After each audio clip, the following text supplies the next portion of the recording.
आहेत? नाही, मला वाटतं अजूनही भेट राजकीय दृष्टीने आहे, याच्यावर शिक्कामोर्तब व्हायचं आहे. हं, कारण ते कौटुंबिक दृष्ट्या जवळ येत आहेत हे खरं आहे. हं, त्यांनी यावं त्याचा आनंद केवळ त्यांच्या दोन कुटुंबांनाही, त्यांच्या पक्षाला नाही तर महाराष्ट्राला होईल. हं, कारण शेवटी आपला महाराष्ट्र कुटुंब वत्सल संस्कृती मांडणार आहे. हं, तथापि आपण बघाल की आता काही मोर्चात एकत्र येत आहेत, काही व्यासपीठावर एकत्र येत आहेत. हं, आता त्यामुळे त्यांचं एकत्र येण्याची प्रक्रिया सुरू आहे हं, की त्याच्यावर अजून शिक्कामोर्तब व्हायचं. एक हुलकावण्या एकमेकांना देत आहेत. याच्यावर आत्ताच अंदाज येत नाही. हं. परंतु शेवटी ते भाऊ म्हणून एकत्र येत असतील, कुटुंब म्हणून आनंद आहे.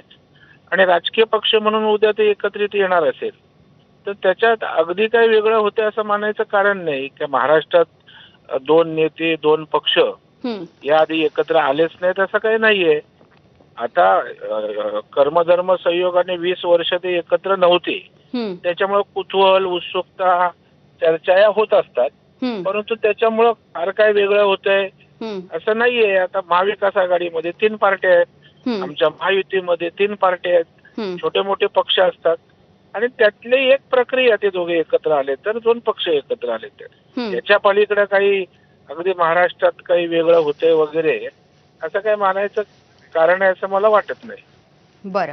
प्रवीणजी धन्यवाद. तुम्ही बोललात, बातचीत केलीत, तर तुमची प्रतिक्रिया दिलीत यासाठी.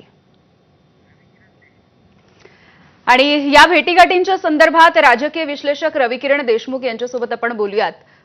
देशमुख सर, अनेक वेळेला या भेटीगाठींचं विश्लेषण तुमच्याकडून ऐकलेलं आहे.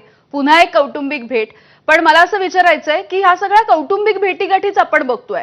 म्हणजे सगळ्यात पहिला जो